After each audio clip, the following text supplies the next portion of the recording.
Anna Rook is in her late 20s and has a severe anxiety disorder that impacts her life in many ways. The only person she relies on is her elder brother, Conrad, who is dying of pancreatic cancer. They have no family besides each other, which is why Conrad is always worried about his sister. Moreover, the siblings hide deep secrets in different corners of the house and are always wary of who they let inside. One night, we see Anna playing with an old key alone in her room. Suddenly, she hears a strange noise coming from the dark, but it turns out to be Conrad sitting outside. He calls her to join him, but Anna rudely declines. The truth is that she hasn't left the house in over 10 years because of her anxiety disorder. The next morning, they are joined by Conrad's lawyer, Charlotte. She has been called to discuss Conrad's will and what Anna will get after his death. But Anna is not ready to have that conversation yet. Then, we are introduced to Dan, a delivery guy who brings food for the family every morning. Other than Conrad, Dan is the only person Anna enjoys talking to. He is kind and has won her heart over the course of time he has been working for them. As they chat, they hear a loud thud from Conrad's room. Anna rushes to her brother and puts him back on the bed. They spend the entire day together, talking about different things. Conrad brings up the topic of their father and asks Anna to forgive him, but it only makes her angry. A few hours later, Anna is woken up by her care alarm ringing. She runs to Conrad's room and finds him dead. Despite knowing that this was bound to happen, nothing in the world could have prepared Anna for her brother's death. After the paramedics take his body away, she cleans up the entire house and gets rid of all of his medicine.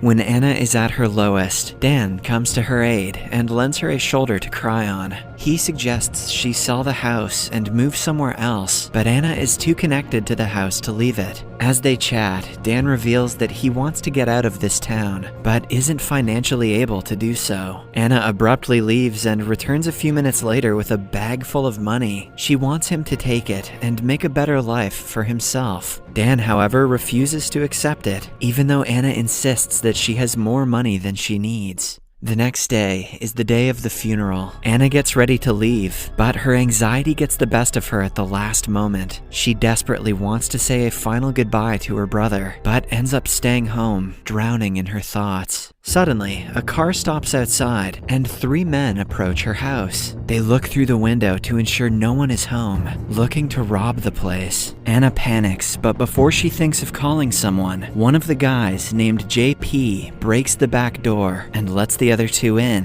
JP seems to be the leader, while his brother Vance and friend Perry are his accomplices. The robbers are under the impression that Anna is at the funeral, but the kettle makes a noise and makes her presence evident. She quickly runs upstairs while the guys start looking for her all around the house. Perry finds her hiding in the bathroom, making her run downstairs. Before he catches up to her, Anna gets to the front door. She can easily run outside and save her life, but she freezes because of her anxiety. JP carefully closes the door and asks her why she didn't escape. She also had a chance to call the police when she was hiding upstairs, but she didn't. The truth is, it's because she's dumb. The guys think it is strange, but all they care about is the money she is hiding somewhere in the house. JP and his brother Vance continue looking for the money, while Perry keeps an eye on Anna. She tells him about her anxiety and how she hasn't stepped out of the house for over a decade. Perry is fascinated by her and wants to check if she is telling the truth for his own entertainment. He forcefully pulls her outside, causing her to pass out. When JP picks her up to help her, Anna wets herself. Vance is asked to take her to her room and get her cleaned, as the other 2 search for the bag of money. They ultimately find a basement with 2 doors without handles. The doors surely lead somewhere, but are impossible to open. It is clear that either Conrad or Anna wanted to keep these rooms a secret. Meanwhile, Vance is trying to get Anna to change. He is the weakest link among the 3 and is not willing to hurt someone for money. Anna also notices this and tries to convince him to help her. She manages to convince him to some extent, but he eventually realizes what she is doing. In a fit of rage, he forcefully tries to make her change, but is stopped when the delivery guy Dan arrives. He was at Conrad's funeral and has come to check up on Anna because she wasn't there. Anna is thankful that she finally has someone to help her, until Dan calls Vance by his name, revealing that they are friends. She realizes that Dan is also with the robbers and loses her mind. She runs downstairs and hides somewhere away from the robbers. JP and Perry get to Dan and knock him out, revealing that he is in fact not a part of their group. After a few minutes of searching for Anna, Perry loses patience and tries to kill Anna's pet bird if she doesn't show herself. Anna remains hidden, causing Perry to hammer the poor bird to death. By now, Dan is woken up, but JP ties his hands and pushes him onto the couch. While the robbers are busy with him, Anna runs to the bathroom but makes noise while doing so. Vance is about to catch her when Anna stabs his neck, killing him on the spot. The other two are still with Dan, but the strange silence makes them believe something is wrong. They ask Vance to say something, only to hear the sound of Anna dragging his body to the basement. Soon, they locate the bloodstains on the floor and follow them to find Vance's dead body. JP holds his brother and cries, promising to avenge his death. But no one cares. The mission turns into much more than just a robbery for the surviving duo. Just then, Perry notices Anna behind a door, but she locks it before he gets in. After that, she runs into her room and brings out the key she was playing with at the beginning of the film. The key is then used to open a console that consists of a lever. Upon pulling it, the stairs to the basement retract, trapping Perry and JP inside. Anna checks on them to make sure that they cannot get outside.